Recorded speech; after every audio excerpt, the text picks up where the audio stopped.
amazing Persebaya performanya di matchday ketiga BRI Super League lawan Bali United. Ini Persebaya nggak kaleng-kaleng, main di kandang sendiri.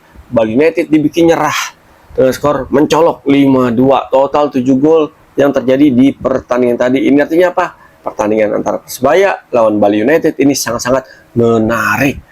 Main dengan ofensif kedua tim, nggak ada kata bertahan, dan Persebaya tadi bukan lebih dominan, lebih unggul dan lebih cerdik, lebih lihai dalam membongkar lini pertahanan lawan. Karena apa? Salah satu kuncinya adalah ketajaman ataupun lagi on fire-nya nih duet dari Persebaya, yaitu Bruno Moreira dan Rivera. Kedua pemain ini di sepanjang pertandingan tadi benar-benar pergerakannya di lini tengah dan sepertiga akhir pertahanan lawan bikin back Bali United ini pontang-panting, guys.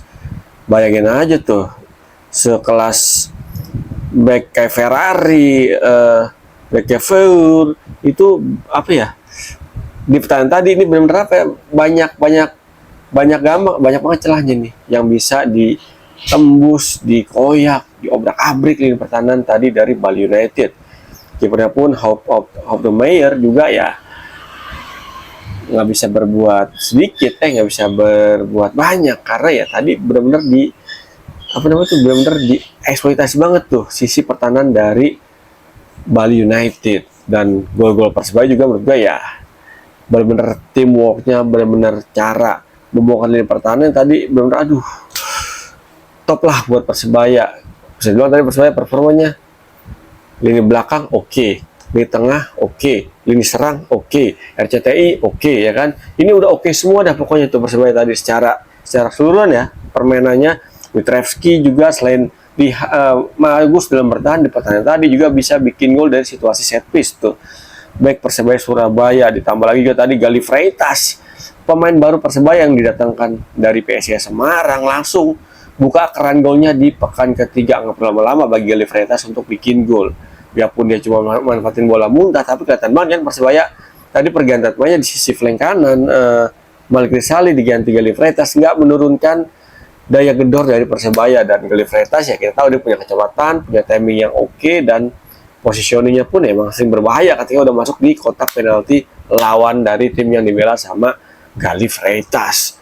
Bruno Moreira, Rivera nggak usah ditanya tadi, ini keduanya benar-benar apa ya, ngeselin menurutku ya, ngerepotin aja loh, ngerepotin tim lawan ya kan, berkali-kali meliak-liuk di tengah, di lini kotak penalti, di sepertiga akhir pertahanan lawan.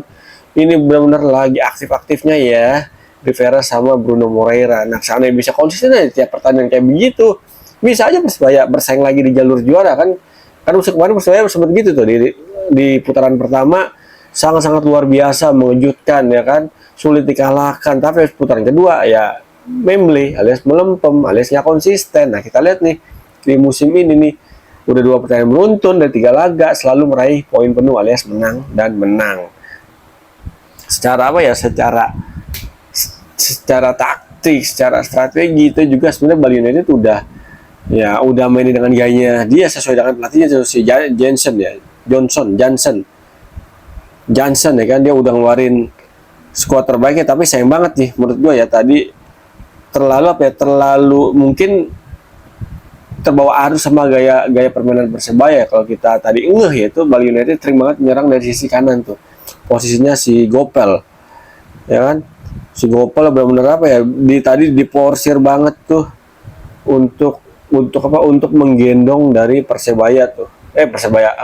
Bali United lebih sering dari serangannya, sementara Irfan Jaya nggak banyak dapat kesempatan untuk melakukan penetrasi tusukan-tusukannya, bahkan sprint-sprintnya yang biasa jadi andalan dia buat membongkar lini pertahanan lawan ya tuh. Biarpun Irfan Jaya bikin gol, tapi secara keseluruhan permainan Irfan Jaya tadi ya bisa dibilang bisa didikte dengan baik sama para pemain bertahan Persebaya Surabaya yang tadi diisi sama ada Catur, terus juga ada Dimov, ada Witrewski sama Tumbas. Nah, Tumbas tadi main di posisi back sayap kiri ya. Dan Tumbas pun ya sebelum diganti menurut dia juga oke juga performanya. Dia juga sering banget tuh muncul secara tiba-tiba di area pertahanan lawan yang Berapa kali juga sempat pergerakannya sempat kerepotin barisan pertahanan lawan. Sayangnya Thomas yang bikin gol di pertandingan tadi kan. Yang jadi sorotan juga Toni Firmansyah, luar biasa banget tadi permainannya. Selain Bruno sama Rivera, Toni Firmansyah tadi juga main, aduh, kayak gak ada capeknya tuh orang ya kan. Kayak baterai alkalin gitu. Dahsyat banget. Nggak habis-habis apa namanya itu, stamina-nya kelihatan banget sepanjang pertandingan tadi tuh Toni Firmansyah tuh. Benar-benar menjadi gelandang pengangkut air dan pemutus, sering mengganggu ritme serangan dari Bali United.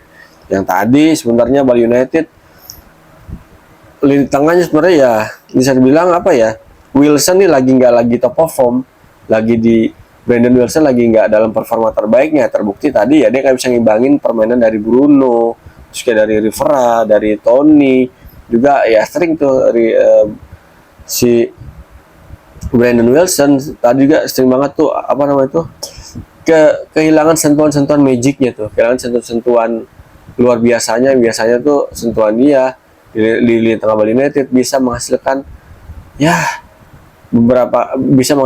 umpan-umpan yang sangat berbahaya ketika udah masuk seperti akhir pertahanan lawan. Tadi nggak terlalu kelihatan Brandon Wilson, biarpun ada beberapa kali pergerakan dia dan umpan dia merepotkan barisan pertahanan Persebaya, tapi ya secara keseluruhan penampilan dari Brandon Wilson lagi di bawah ekspektasi dari pelatihnya tuh Jensen, menurut gua itu ya.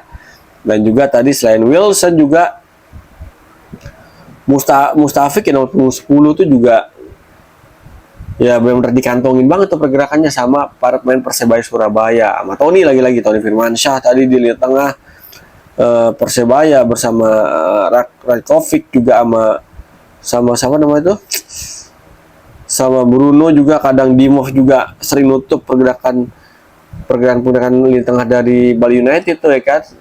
Simi Trevi yang ditanya berkali-kali dulu kan intercept mahal tuh untuk menjaga gawang Persebaya. Nggak kebobolan lebih banyak lagi, biar kebobolan 2 gol, tapi Persebaya tadi main agresif dan tampil produktif ya kan, dengan bikin 5 gol tadi. Terbukti kan Hernando Ari juga ya biarpun menang, tapi Hernando Ari masih banyak masih butuh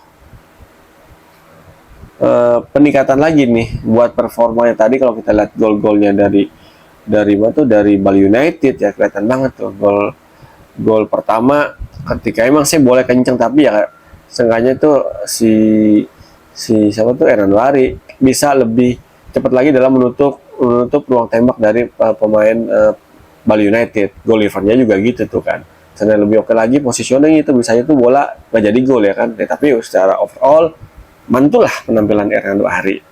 Dan buat Bonek Mania, congratulations nih, akhirnya timnya kembali meraih kemenangan dan bercokol untuk sementara di papan atas di bawah Persija sama Arema yang sekarang poinnya udah 7. Dan sama Borneo 6 sama kayak Persebaya ini 6 sekarang poinnya, karena tapi Borneo masih punya 1 pertandingan belum dimainin di pekan ini. Menarik kita nantikan nih gimana kelanjutan dari kiprah Persebaya di Bears Sporting musim ini. Apakah bisa konsisten terus sampai akhir musim, atau ya kayak musim kemarin jadi angin-anginan nih setelah putaran kedua. Menarik kita nantikan pokoknya dah. Dan thank you banget nih buat teman-teman yang udah support channel YouTube gua. Sehingga channel YouTube gua makin berkembang nih melalui konten Pundit Abangan.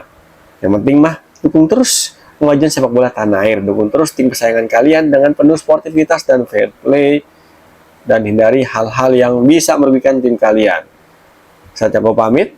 Ketemu lagi bersama gue Irwancan di konten-konten Pundit Abang berikutnya. Salam olah bola.